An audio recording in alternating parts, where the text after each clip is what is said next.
প্ৰিয় বন্ধু বান্ধৱীসকল সকলোকে মোৰ ইয়াৰ পৰা আন্তৰিক শুভেচ্ছা জ্ঞাপন কৰিলোঁ।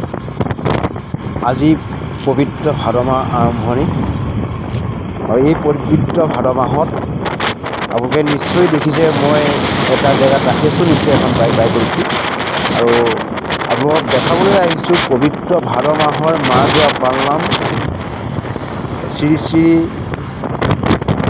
মহাগুৰুজন মাধৱদেৱে প্ৰতিষ্ঠা কৰা ঢেকীয়াখোৱা বৰনামঘৰ। গতিকে ভিডিঅ'টো প্ৰথমৰ পৰা শেষলৈকে চাই যাব আৰু ভিডিঅ'টোত যথেষ্ট দীঘল হ'ব আৰু সেয়ে ভিডিঅ'টো স্কিপ নকৰাকৈ প্ৰথমৰ পৰা শেষলৈকে চাব আৰু এটা লাইক আৰু এটা কমেণ্ট কৰিবলৈ নাপাহৰিব আৰু এটা ছাবস্ক্ৰাইব কৰি মোক উৎসাহিত কৰিবলৈ যে একদম নাপাহৰিব।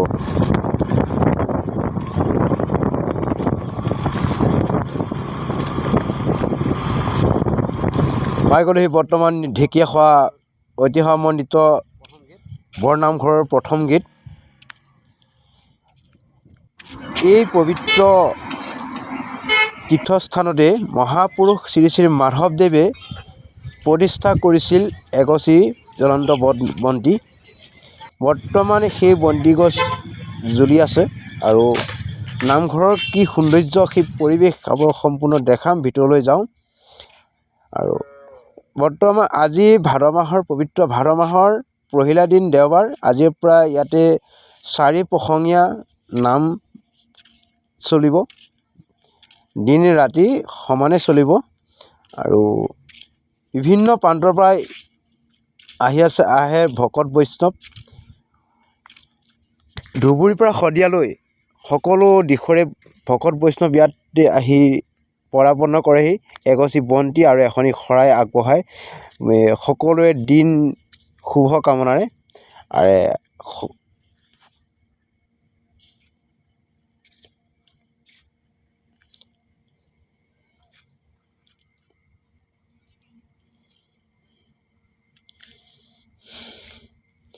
সকলোৱে ভাবিছে আমাৰ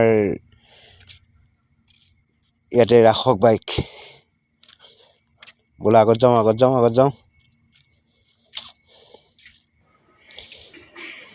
তীৰ্থস্থান ঢেকীয়াখোৱা বৰনামঘৰ বন্তি প্ৰজ্বলন। ইয়াতে ভকত বৈষ্ণৱে আহি বন্তি প্ৰজ্বলন কৰেহি। মহাপুৰুষ মাধৱদেৱে ইয়াতে প্ৰতিষ্ঠা কৰি থৈ গৈছিলে এগছি বন্তি, সেই বন্তি গছো বৰ্তমান জ্বলি আছে। আৰু আপোনালোকক নামঘৰৰ সম্পূৰ্ণ পৰিৱেশ দেখুৱাৰ মই আহি নাপালোহি, নাম ইমানতে সামৰিলে আৰু দ্বিতীয় দিন আহিম আকৌ আপোনালোকৰ নাম দেখাম। এয়া হ'ল নামঘৰৰ ভিতৰ চোৱাৰ পৰিৱেশ। এই ঐতিহ্যমণ্ডিত ঢেকীয়াখোৱা বৰনামঘৰ ভাগৰ পৰিচালনা কমিটিৰ ওচৰলৈ আমি যাওঁ। তেখেতলোকৰ পৰা আপোনালোকক জনাম যে ঢেকীয়াখোৱা নামঘৰৰ নামভাগ কেনেধৰণে হৈছিল আৰু গুৰুজনাই আহি কেনেধৰণে নামঘৰভাগ প্ৰতিষ্ঠা কৰিছিল তাৰ বিষয়ে দুআষাৰ কথা আপোনালোকক বুজিব পৰাকৈ তেখেতৰ পৰা লওঁ। ইয়াত ঢেকীয়াখোৱা বৰনামঘৰ আজি ভাদ মাহৰ প্ৰথম দিন। ইয়াতে ভাদ মাহৰ মাজোৰা পালনাম চলিব আৰু এই নামভাগৰ বিষয়ে দুআষাৰমান আপোনালোকক জনাবৰ বাবে এজনৰ কৰ্তৃপক্ষৰ ওচৰত আমি সভাপতি ঢেকীয়াখোৱা নামঘৰ পৰিচালনা কৰা সভাপতিৰ ওচৰত কাষ চাপিছোঁ। তেখেতৰ পৰা আমি জানিব বিচাৰিম যে নামঘৰ ভাগৰ নাম ঢেকীয়াখোৱা যে হ'ল, কি কাৰণে হ'ল, সেই বিষয়ে অকণমান দুআষাৰ ক'ব নেকি? হয়, মহাপুৰুষ মাধৱপুৰুষে ইয়াত এৰাতি থাকি পেলাই এহাল বৃদ্ধ দম্পতি ঘৰত এগছি গুৰুবন্তি জ্বলাই এদিন নদী কাষৰ মূৰত ভৰি ধুই তেখেতে এগছ গুৰুবন্তি জ্বলাইছিল। সেই বন্তি গছি 1450 টকাৰ পৰা অবিৰতভাৱে আজি জ্বলি পেলাই ৰাইজক আশীৰ্বাদ দি আছে। আৰু যিহাল বুঢ়া বুঢ়ী ঘৰত তেখেতে আশ্ৰয় লৈ পেলাই থাকিছিল, সেই বুঢ়া নামঘৰত এই নামঘৰখন উৎসৰ্গা কৰিলে আৰু বুঢ়ী নামৰ কাষেৰে বৈ যোৱা বুঢ়ী দিহা মানে নামকৰণ কৰিলে আৰু তেখেতক আপ্যায়ন কৰিছিলে ঢেকীয়া শাকেৰে। তেখেতে এইখন ঢেকীয়াখোৱা হ'ল আৰু তেখেতে এগছ বন্তি জ্বলালে বিশ্বৰ শান্তিৰ কাৰণে। এই বন্তিৰ প্ৰভাৱত আজিও এই পবিত্ৰ ভাদ মাহত নহয়, প্ৰতি মাহেই লাখ লাখ ভকত ইয়াত সমাগম হয়। জাতি ধৰ্ম বৰ্ণ ভাষা নিৰ্বিশেষে অসম ভাৰতৰ বাহিৰৰ ৰাইজো ইয়ালৈ আহে আৰু অনাগত দিনত এই পবিত্ৰ তীৰ্থক্ষেত্ৰভাগি আমি ৰাইজৰ নামত উৎসৰ্গা কৰিছোঁ। সকলো ইয়াত আহক, উঠি অহা প্ৰজন্ম আহক, গুৰুজনৰ কলা কৃষ্টি সংস্কৃতিয়ে জীয়াই ৰাখি পেলাই আধ্যাত্মিক দিশ ৰক্ষা কৰি এজন সুস্থ সবল নাগৰিক হৈ উঠি অহা প্ৰজন্মই দেশখনক সেৱা কৰক। আৰু আমি কৈছোঁৱেই যে পালনাম মাটি উদযাপন কৰাৰ ক্ষেত্ৰত আমাক সকলোৱে সহায় সহযোগ আমাক দিব লাগিব। সেয়েহে আমাৰ এই পালনাম মাটি সুচাৰুৰূপে পালন কৰাত সহায় হ'ব। নিশ্চয় সমূহ ৰাইজে সহায় সহযোগ কৰিছে। আৰু এটা কথা কওক, নামঘৰ ভাগৰ যে নামভাগ ঢেকীয়া খোৱা হ'ল, কি ঢেকীয়া শাক খোৱাৰ কাৰণে হৈছিলে নে ঢেকীয়া শাক খাইছিল? নামঘৰ ভাগৰ নাম নহয়, এই অঞ্চলৰ নাম ঢেকীয়া খোৱা। এই বুঢ়া নামৰ নামঘৰ আছিলে, এতিয়া বৰনামঘৰ হ'ল। আৰু বুঢ়ী নামত আমাৰ আশাৰে বৈধ জানটো বুঢ়ী দিহা। ধন্যবাদ, আপোনাৰ পৰা যথেষ্টখিনি আমি বুজি পালোঁ। আৰু এতিয়া আপোনালোকক দেখাম নামঘৰ ভাগৰ সম্পূৰ্ণ পৰিৱেশটো আপোনালোকক দেখাই যাম। এতিয়া দেখাবলৈ আহিছোঁ আপোনাৰ গুৰুজনাই যে যিটো কাঠৰ মুহাত বহি তেখেতে গা ধুইছিল, সেই গা ধোৱা কাঠৰ মুহাটো দেখাম। আহি আছোঁ বৰ্তমান।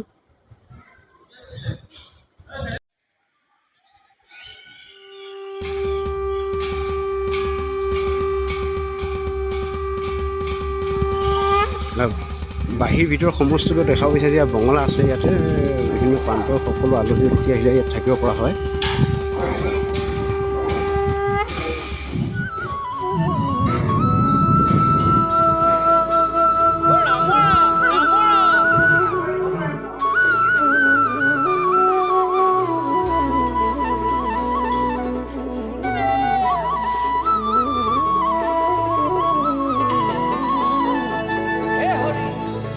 ঢেকীয়া খোৱা বৰ নামঘৰ,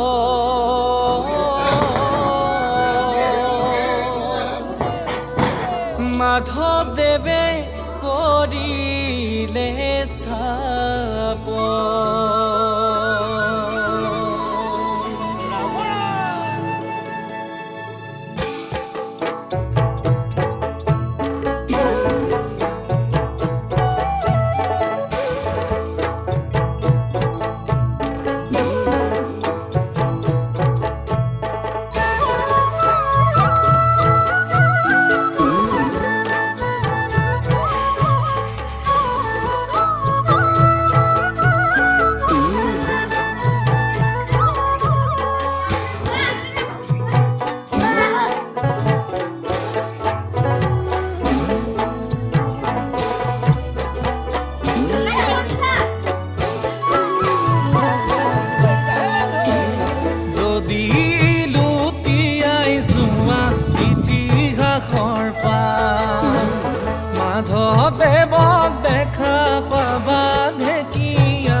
মাধৱে